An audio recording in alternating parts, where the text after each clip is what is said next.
ፊልሙ የሚጀምረው ድሬ ፓርከር የተባለን የ12 ዓመት ልጅ እያሳየን ሲሆን እሱም ከእናቱ ሽሪ ጋር ነው የሚኖረው። አንድ ቀን ድሬ እናቱ ለተወሰነ ጊዜ እዛ መስራት ስላለባት የትውልድ ከተማውን ትቶ ወደ ቤጂንግ መሄድ ነበረበት። ድሬ እንደ ትውልድ ከተማው አሪፍ እንደማይሆን ስለሚያስብ ወደ ቤጂንግ በመሄዱ ብዙም ደስተኛ አልነበረም። እንደ እናቱ ቻይነኛ ለመማር እንኳን ፍላጎት አልነበረውም። ነገር ግን እናቱ ለስራዋ ስትል መሄድ ስላለባት ድሬ ሌላ አማራጭ አልነበረውም። ቤጂንግ እንደደረሱም ድሬና እናቱ ወዲያውኑ መኖሪያ ወደሚሆናቸው አፓርታማ ይወሰዳሉ። በቤጂንግ ያለው ሁኔታ እነሱ ይኖሩበት ከነበረው ፍጹም የተለየ ነበር። ድሬ እዚያ ካሉት ሰዎች ጋር ለመላመድ ገና ከመጀመሩ በፊት ፊቱ ላይ የተስፋ መቁረጥ ስሜት ታይቶበታል። ምክንያቱም እዚያ ያሉት ሰዎች እንግሊዝኛ አቀላጥፈው አይናገሩም ነበር። በቴሌቪዥን የሚተላለፈው ስፖንጅ ቦብ የተባለው ካርቱን ፊልም እንኳን በቻይነኛ ድምፅና በቻይነኛ ጽሑፍ ነበር የሚቀርበው።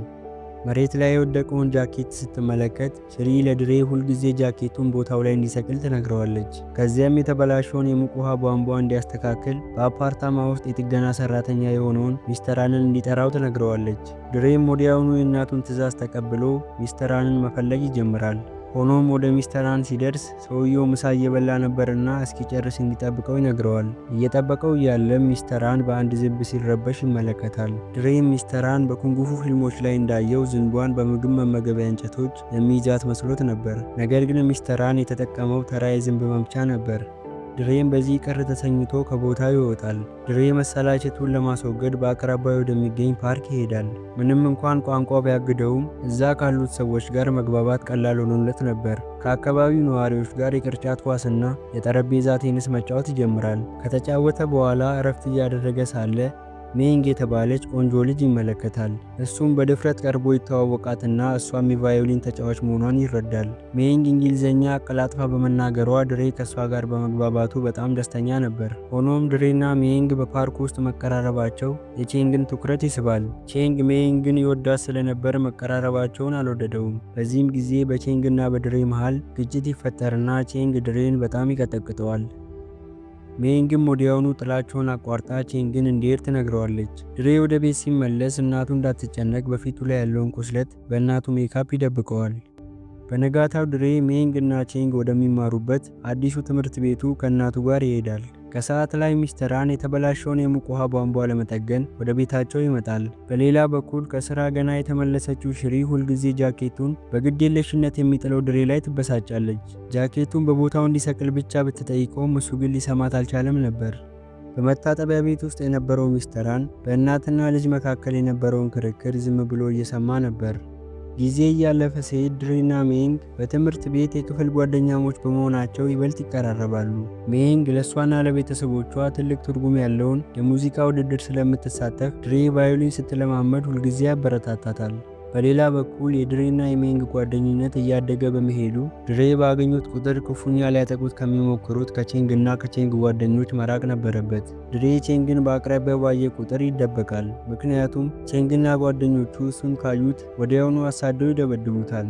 ድሬ ከእናቱ ጋር እየተጓዘ እያለ በአቅራቢያው በሚገኝ የኩንጉፉ ኮሌጅ ውስጥ ኩንጉፉ የሚማሩ ልጆችን አይቶ ይገረማል። ሆኖም ወደ ውስጥ ገብቶ ቼንግን እዚያ ኩንጉፉ ሲለማመድ ሲያየው ወዲያውኑ ተስፋ ይቆርጣል። ምክንያቱም እዛ ገብቶ በመለማመድ ቼንግን ለማሸነፍ ተስፋ አድርጎ ነበር። ድሬም ተበሳጭቶ ከዛ ይወጣል። በቼንግ ጥቃት እየደረሰበት መሆኑን ሁልጊዜ ስለሚደብቅ ከእናቱ ጋር ይጨቃጨቃል። ወደ ቤጂንግ በመምጣቱም እንደሚጸጸት እያለቀሰ ለእናቱ ይነግራታል። አንድ ቀን የድሬ ትምህርት ቤት ቼንግ በሚገኝበት ወደ ፎርቢደን ሲቲ የመስክ ጉዞ ያዘጋጃል። ድሬ ጉዞውን አጠናቆ ወደ ቤቱ ሊመለስ ሲል ድሬ በሚያልፍበት መንገድ ላይ ቼንግና ጓደኞቹን ይመለከታል። ወዲያውኑም ይደበቅና በአቅራቢያው የቆሸሸ ውሃ ያለበትን ባልዲ ሲመለከት አንድ ሀሳብ ይመጣለታል። ሁልጊዜ ስለሚያደርሱበት ጥቃት ለመበቀል የቆሸሸውን ውሃ በቼንግና በጓደኞቹ ላይ ይደፋባቸዋል። ቼንግና ጓደኞቹም ድሬን በከተማ ውስጥ አሳደውት በአንድ ጠባብ መተላለፊያ ውስጥ ይይዙታል። እዛ ቦታ ላይም ቼንግና ጓደኞቹ ድሬን በጭካኔ መቀጥቀጥ ይጀምራሉ።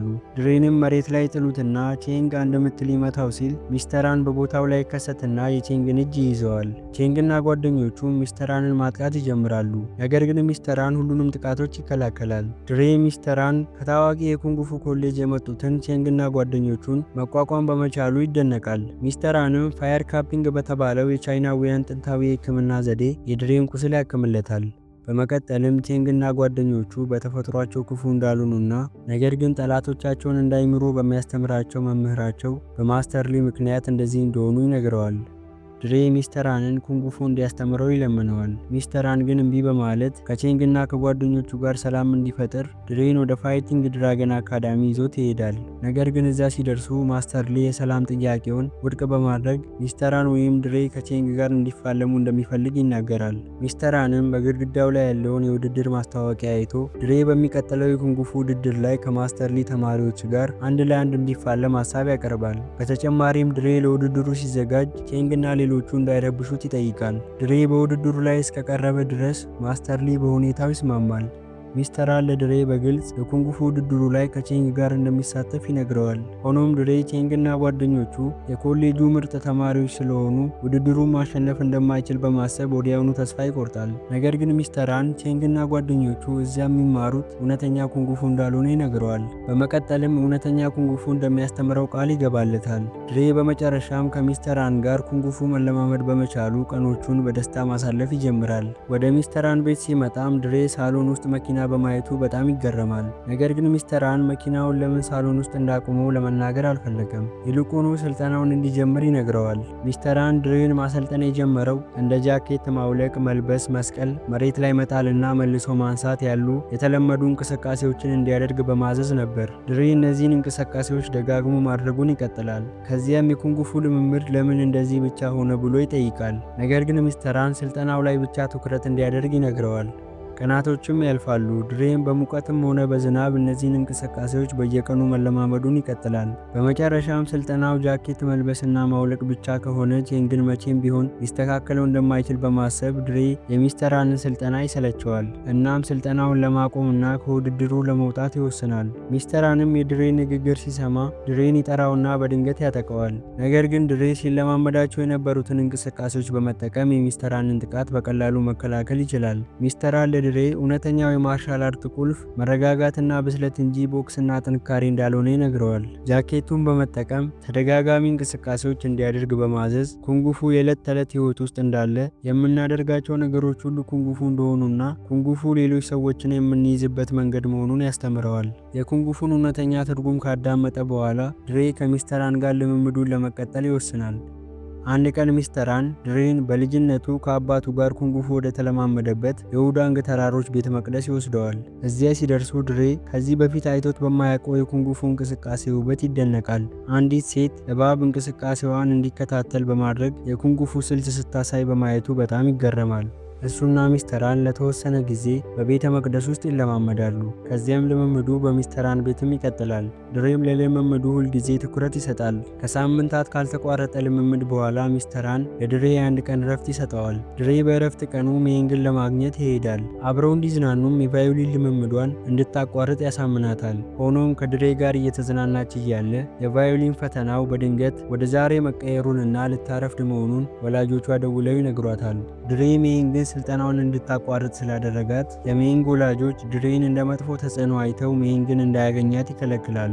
ድሬን በሜንግ ላይ ችግር በመፍጠሩ የጥፋተኝነት ስሜት እየተሰማው እሷን ማግኘት ባለመቻሉ በጣም ያዝናል። ከመሄዱ በፊትም ድሬ ወደ ሚስተር ሃን ቤት ጎራ ይላል። እዛም ሚስተር ሃን በጣም ተከፍቶ መኪናውን ሲሰባበር በማየቱ በጣም ይገረማል። ሚስተር ሃንም እያለቀሰ ከዓመታት በፊት መኪናውን አጋጅቶ ሚስቱንና የ10 ዓመት ልጁን በሞት እንዳጣ ይነግረዋል። በየዓመቱም መኪናውን ይጠግነዋል። ነገር ግን ያንን አሳዛኝ ክስተት ሲያስታውስ መልሶ ይሰባብረዋል። የሚስተር ሃንን አሳዛኝ ታሪክ ከሰማ በኋላ ድሬ መምህሩን ያንን ቁስል እንዲያሸንፍ ለመርዳት ጠንክሮ ለመለማመድ ይወስናል። ውድድሩም ሲቃረብ ድሬ ልምምዱን ይቀጥልና ይበልጥ ይጠነክራል። ሚስተር ሃንም ወደ ውድድሩ ቦታ ይወስደዋል። እዛም አብሮ ላሳለፉት ጊዜ እርስ በእርስ ይመሰጋገናሉ። ድሬ ሚስተር ሃን ኩንጉፉ ስላስተማረውና ሁልጊዜ ምርጥ ጓደኛው ስለሆነ ያመሰግነዋል። ሚስተር ሃንም ያለፈውን መጥፎ ትዝታ ቁስል እንዲረሳ ስለረዳው ድሬን ያመሰግነዋል። ሚስተር ሃን በውድድሩ ላይ የሚለብሰውን የውዳንግ ተራሮች የስልጠና ልብስ ለድሬ ይሰጠዋል። ድሬም በጣም ተደስቶ መምህሩን ያቅፈዋል። ድሬ ለሜንግ አባት የሚሰጠውን የይቅርታ ደብዳቤ በቻይንኛ እንዲጽፍ ሚስተር ሃን ያግዘዋል። ባልተጠበቀ ሁኔታ የሜንግ አባት ይቅርታውን ተቀብሎ ከሜንግ ጋር ጓደኝነታቸውን እንዲቀጥሉ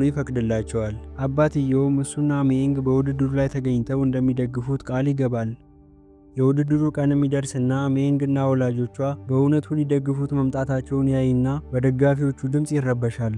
ሽሪም ትመጣና ከሜንግ አጠገብ ትቀመጣለች። በውድድሩ መጀመሪያ ላይ ድሬ በራስ መተማመን ስሜት ስለጎደለው ስህተት ሰርቶ ነጥብ ይቀነስበታል። ሆኖም በመጨረሻ ተነስቶ ተፋላሚዎቹን አሸንፎ ወደ ግማሽ ፍጻሜ ያልፋል። ቼንግም በተመሳሳይ ተፋላሚዎቹን በጭካኔ እያሸነፈ ነበር። ድሬ ከማስተር ሊ ተማሪዎች አንዱን ሲያሸንፍ ማስተር ሊ በግማሽ ፍጻሜው የድሬ ተፋላሚ የነበረውን ሊያንግን የድሬን እግር እንዲሰብረው ያዘዋል። ሊያንግም ይህንን ማድረግ ባይፈልግም የመምህሩን ትዕዛዝ ማክበር ነበረበት። ሊያንግም የድሬን እግር ኢላማ ያደረገ ተከታታይ ጥቃት ይፈጽምበታል። በዚህ ምክንያት ሊያንግ ወዲያውኑ ከውድድሩ እንዲሰናበት ይደረጋል። ድሬም ወደ መጨረሻው ዙር ያልፋል። ነገር ግን ድሬ እግሩ ተሰብሮ ስለነበር ወዲያውኑ ወደ ሕክምና ክፍል ይወሰዳል። ድሬ ወደ መድረኩ ተመልሶ ቼንግን ለመቅጠም ያለው ሰዓት ውስን ነበር። ነገር ግን እግሩ በጣም ተጎድቶ ስለነበር ዶክተሩ ከዚህ በላይ መቀጠል እንደማይችል እየነገረው ነበር። ድሬ ሚስተር ሃንን በፋየር ካፒንግ ዘዴ እግሩን እንዲያክምለት ይማጸነዋል። ሚስተር ሃን ግን መጀመሪያ ላይ አልተስማማም ነበር። ድሬ ቼንግን ማሸነፍ እንዳለበትና ፍርሃቱን ማሸነፍ እንደሚፈልግ ሲነግረው ሚስተር ሃን በፋየር ካፒንግ ዘዴ ቁስሉን ያክምለታል። በሌላ በኩል የውድድሩ አዘጋጆች ድሬን እየጠበቁት ነበር። ድሬ ካልመጣ ግን ድሬ እንደተሸነፈ ተቆጥሮ ቼንግ አሸናፊ ተብሎ ይታወጃል። ሚስተር ሃን ለድሬ ሕክምናውን ካደረገለት በኋላ ቼንግን ለመቅጠም ወደ መድረኩ ይመለሳል። ቼንግ ፍልሚያውን የጀመረው ድሬን ከመድረኩ ውጪ በመወርወር ነበር። በዚህም ድሬ 1 ነጥብ ይቀነስበታል። ሆኖም ድሬ ወዲያውኑ ቼንግን በማሸነፍ ተከታታይ 2 ነጥቦችን በማግኘት ሁኔታውን ይቀይረዋል። ይህንን የተመለከተው ማስተር ሊ ቼንግን የድሬን የቆሰለ እግር በኃይል እንዲመታው ያዘዋል። ይህም ድሬን ሚዛኑን እንዲስት ያደርገዋል። ቼንግም 1 ነጥብ ያገኛል። ሁለቱም እኩል ነጥብ ስላላቸው የመጨረሻው ግጥሚያ አሸናፊውን ይለያል። ድሬ ሙሉ ኃይሉን በማሰባሰብ በቤተ መቅደስ ውስጥ ያየውን የእባብ ስልት በማስታወስ ተነስቶ በአንድ እግሩ ይቆማል። በዚህም ምክንያት ቼንግ የጥቃት ስልቱን ለመቀየር ይገደዳል። ድሬም አጋጣሚውን በመጠቀም ኃይለኛ ምት ቼንግ ላይ ያሳርፍበታል። በመጨረሻም ድሬ የኩንጉፉ ውድድሩን ያሸንፋል። ቼንግን በታላቅ አክብሮት ዋንጫውን ለድሬ ይሰጠዋል። ቼንግና ሁሉም የፋይቲንግ ድራገን ተማሪዎች በሚስተር ሃን ፊት በትህትና በመስገድ ማስተር ሊን ትተው እንደ አዲሱ መምህራቸው ሲቀበሉት እያሳየን ፊልሙ እዚህ ጋር ያበቃል።